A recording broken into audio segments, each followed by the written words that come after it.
Ever wondered where champions train? Welcome to Iten, a small town in Kenya with a heritage as vast as its open skies.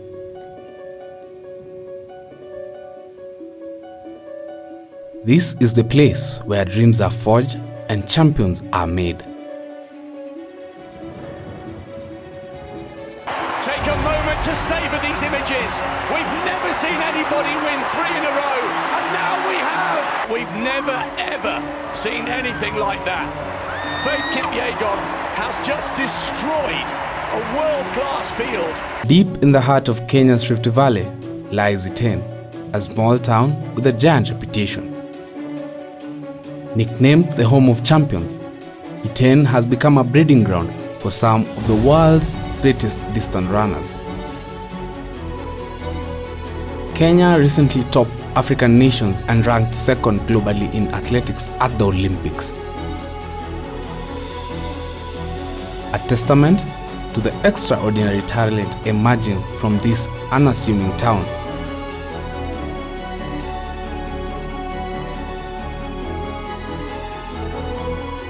In this documentary, we'll explore the magic of Iten, what makes it such a special place for athletes, and meet the people who chase their dreams at altitude.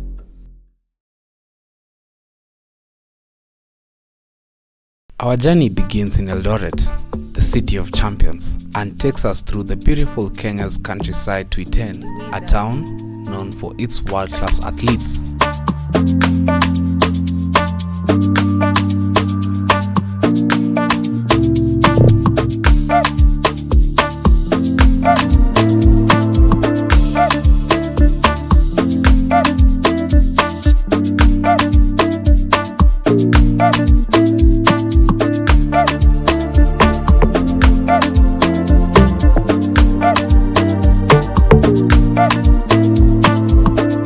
Upon arrival, we meet local boda riders who share their pride in Iten's athletic heritage and excitement.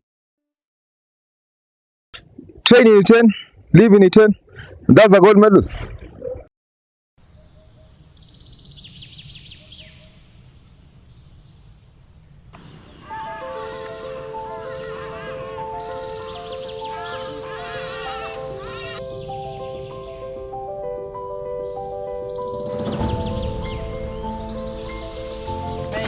In the early morning hours, the streets of Iten come alive with rhythmic footsteps of athletes.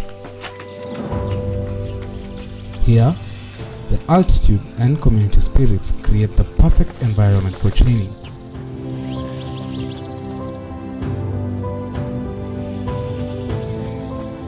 Iten is the home of champion, and everyone knows that here the environment is very good because the altitude, and also yes, there are many routes to do, and I think it's very good for also the motivation and the opportunities that the athletes have to train.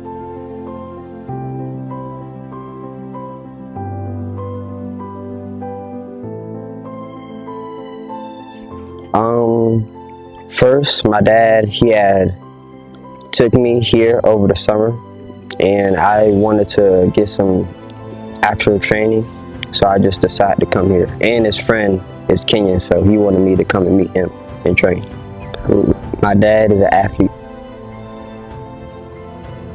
I found fascinating here in Iten.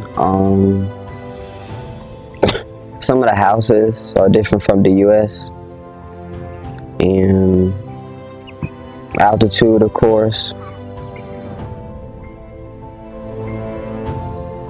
To be an athlete is not, you can be an athlete, but to be an successful athlete, that so many things you have to be. You have to really sacrifice, discipline, perseverance. You have to be 100%, at least 90% concentration, and you must have a goal.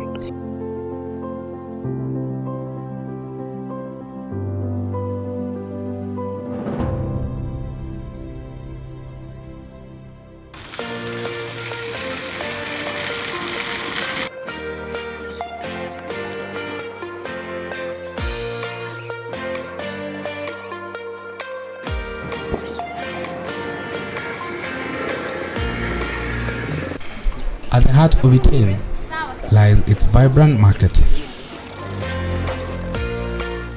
where athletes and locals alike gather for fresh produce and camaraderie. This sense of community is integral to the training environment.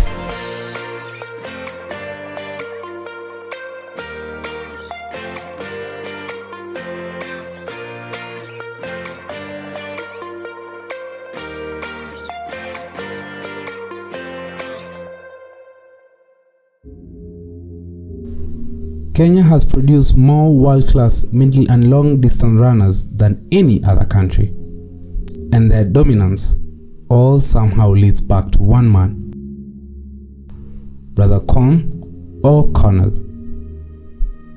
The Irish missionary came to teach geography at St. Patrick's High School in 1976 and stayed to become the godfather of Kenyan running. Brother Colm is everything. He was my teacher, he was my mentor, he was like my parents, he was like a doctor, he was everything, because Brother Colm, now I can describe him. When you fail, he doesn't quarrel you.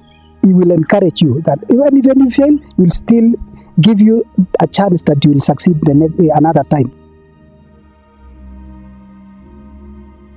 I can say St. Patrick's was my gateway, my future, my career ilifunguka. We were trained, we were contacted, we were mentored, and even up to now, I'm still following what Brother Colm told me.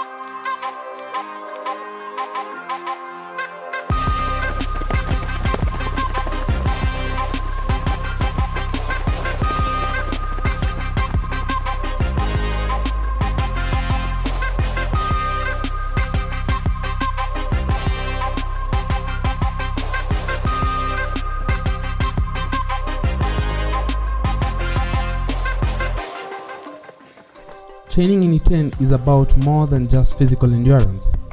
It's about the environment, the altitude, and the unwavering support of the community.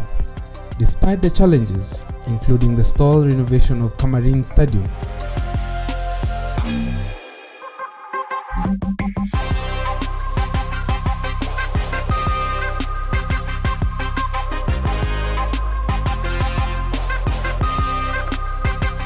the spirit of Iten's athletes remain unbroken. That facility is very important. During our time, it used to be a show ground, and the marathon track was excellent because we used to host KENYAN Championship, National Rift Valley. It used to be excellent, but now it's pathetic. In my country, we can't find a place like Iten where you can find hundreds of very good athletes. Yes, so in Argentina, the best athletes are training maybe alone, and here one of the advantages that they have, the Kenyans, is the teamwork, so they can train together and improve together. Also, here there are not a lot of distractions like we have in my country. The culture is different, so here the athletes really can train hard, then sleep and recover well, and eat natural. Here the food is also the best, comparing with the food that we have in my country, that is not as natural as here. So I think the main difference are there.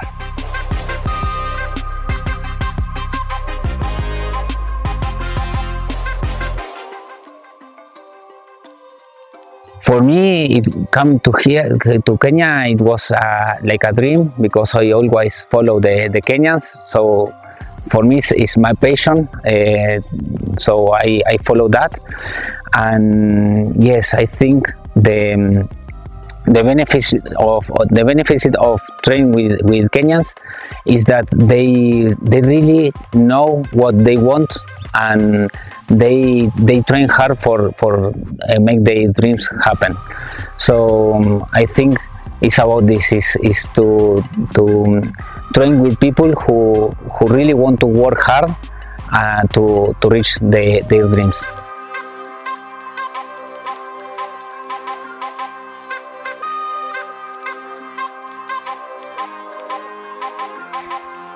For the athletes training in the US, back home, I would say it's good to come over here because you got runners who real fast, world records, running races over there, and altitude will play a big part. And the food, if you eating the right foods, ugali every day, tea, and sleeping after every session of a workout will help.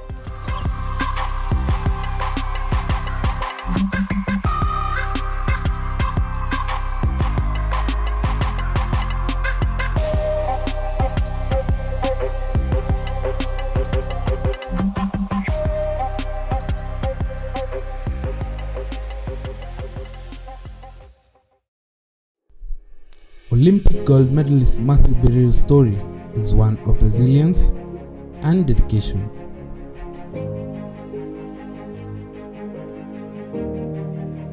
Nilianza actually nilikuwa primary, I was a great footballer. I didn't even know I was a runner because I remember I was going to join Kakamega High School because of football. But all of a sudden mzee akakataa huko, nikaenda Poror High School. Kwenda Poror High School, I used to work from Etipsa to Poror, 6k morning, 6k in the evening. Then during in the class, I turned to be a runner, and that's how I started to run. And I kakimbia tu hivyo. At form 1, form 2 ni kapata kwenda Iten, St. Patrick's Iten. Na hapo ni mahali milango ilifunguka. And been participating in the class, participating up to the nationals. And then nikiwa high school niliweza kuwakilisha nchi mara mbili nikiwa high school. Na nikachapa shule ya high school 1989. Wakati nishaenda mbio nje mara mbili. Na 89 nikawakilisha Kenya kwa under juniors, 90 pia kwa under juniors. Then 92 basi nikawa senior. Kawa 20 years, hiyo ndio Olympic. Now the sprint, and Mathew Birir, the new Kenyan, to follow a long list of outstanding athletes, takes the gold in the Aspirations. Now, slightly we expected to see the three Kenyans in the back straight. Even before the Olympics, we had gone to the Diamond Leagues. I was already winning in Africa. I had Africa's own record. I won in Rome, I won in Lausanne, I won in St. Denis. So they knew I was there, I was ready, I was prepared, because I did all I was supposed to do, all my trainings. I didn't even skip any program. All my program was perfect. Something different which used to happen, which is not happening now. Before going to the trials, we were called, all those who had qualified, we went to the training camp.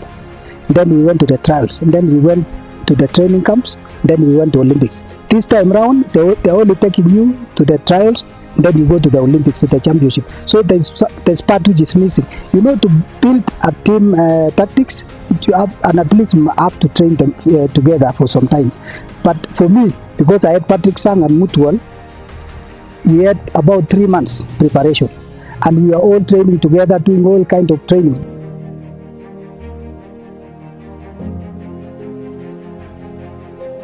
I was prepared for any race, whether it was slow or was fast. But I made it the first round, I won all the rounds.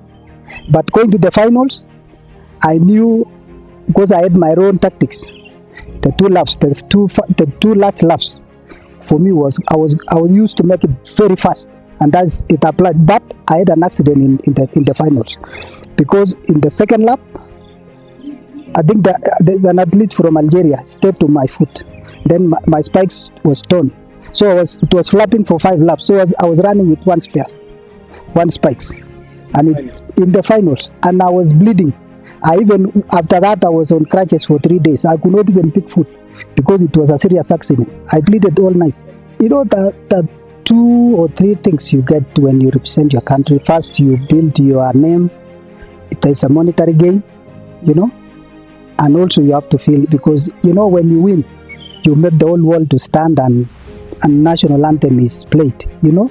You sit on the wall. That is something very wonderful, something you cannot even imagine. The name I built, I cannot even do it now. There's no way I can do anything else to build my name again. So it is really wonderful to be in the championship and win Olympics. And you know, Olympics is the maximum championship you can attend. When you go to Olympics, you are in the Guinness Book of Record. When you win, you are there forever.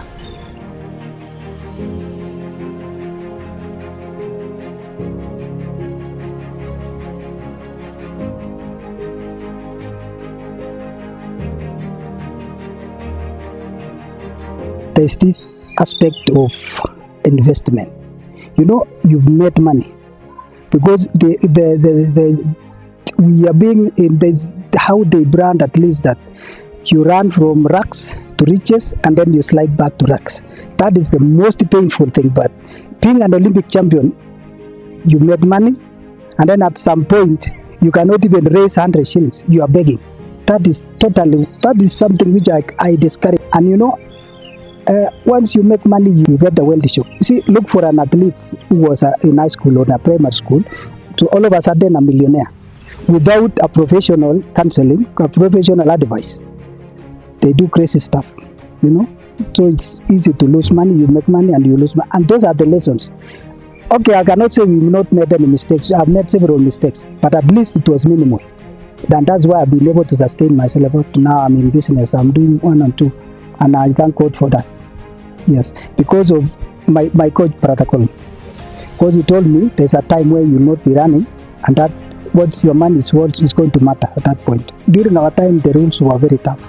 They used even to confiscate our passports. Once you land, they take away your passport so that there's no way you can run away. But I was approached by Saudi Arabia, because I had a coach from Somalia who went to Saudi Arabia. He was my great friend and he wanted me to run for the Saudi Arabia. But by then the rules was different. Once you leave your country, once you go, there was no dual citizenship. By then, once you go, you go. Yeah. But that was, but in terms of monetary gain, you know, athletes are paid more outside than what we are paid in Kenya. That those who went to outside, they didn't even run like us, but they made more money than even us. And that is what encourages people to migrate. So Kenya needs to pay more. And another factor is that athletes in Kenya are so many. Not everybody will have a chance to go to the World Championship. So going to other countries and make money and later come back to Kenya, it's okay. But the difference is they become our competitors. They go and beat us there. They should have won the medals for Kenya. That's the difference. That's the painful part. You are offered $1 million to cross over. And you know, imagine when I ran, I won a gold for Kenya. I was paid 10 million instead of 100 million. That's a sacrifice to run for my country. Imagine I was going to win a gold for Saudi Arabia. That year, I can say I'm happy because at least I didn't make 100 million. I made something close to that. Trained by Brother Colm, he achieved greatness despite injuries and now champions the fight against doping. One thing is that this doping menace is killing our name as a country.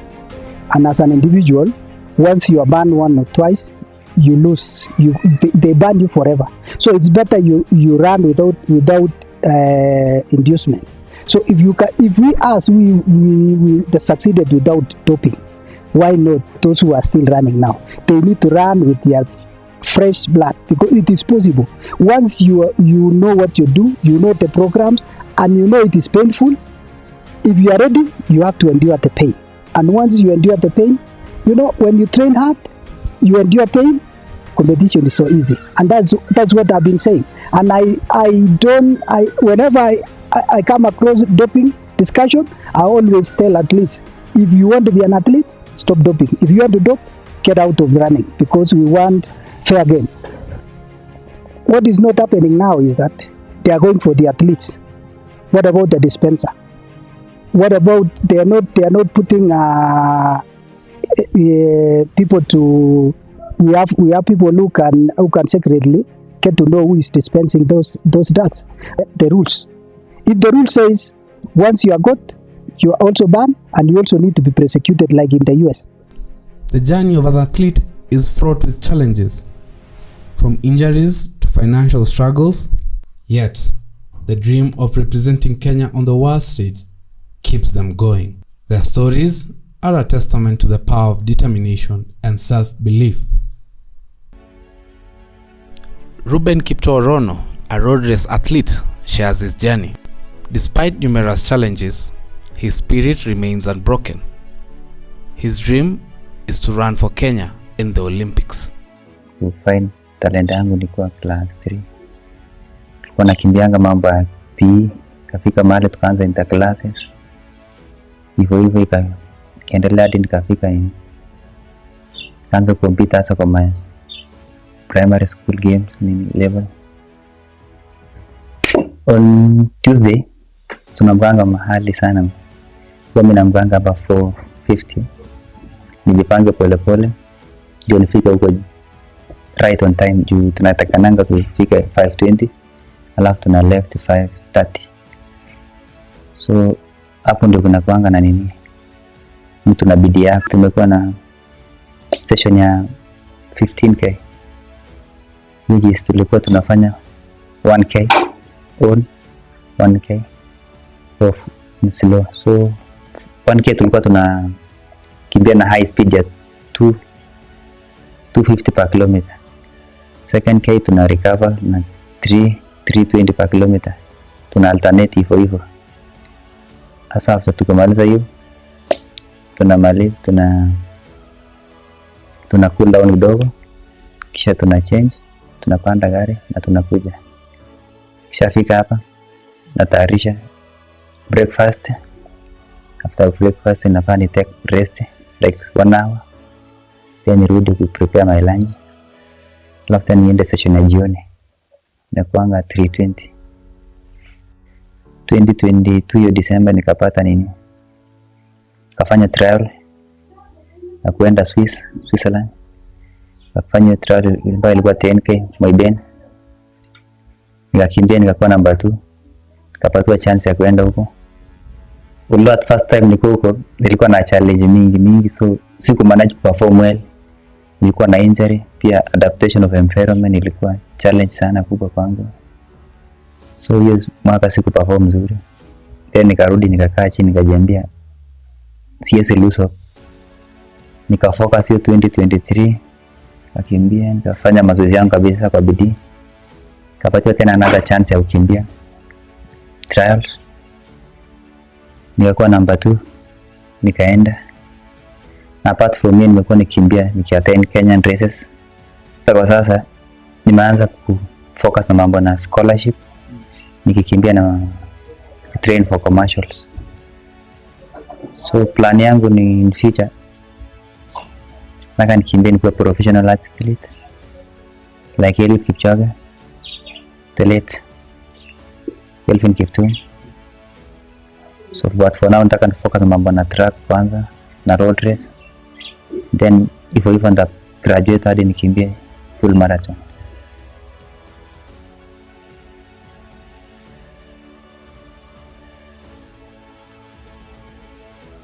Nilianza kukimbia 2021 after kumaliza shule. Nikakuja Iten, nikatrain. Kufika Iten nikapata a lot of challenges like unapata uko na injury, maybe hauna support nyumbani. As athlete lady uko na challenges mingi sana. Ukiface hizo challenges mtu unaamua uoleke ndio upate kusaidika. Kuna boys huko wanataka advantage hapo hivyo. Unaenda unaishi na yeye, anakusaidia 1-2, hazina kikuchukua una lose career goals, anaweza kukusalisha pia. Sasa nataka nikue like Legacy of Brother Colm, nikimbie kuwa na cult kama yeye.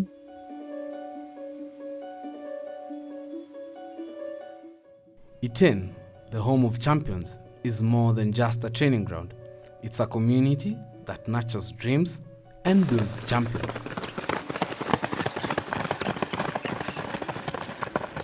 Kenya's recent Olympic triumph is a testament to the enduring legacy of this remarkable town. From the teachings of Brother Colm to the rigorous training regimes, the spirit of Iten continues to inspire athletes from around the world to reach for greatness. As the world watches Kenya's dominance in athletics, it's clear that the heart of this success lies in the humble town of Iten.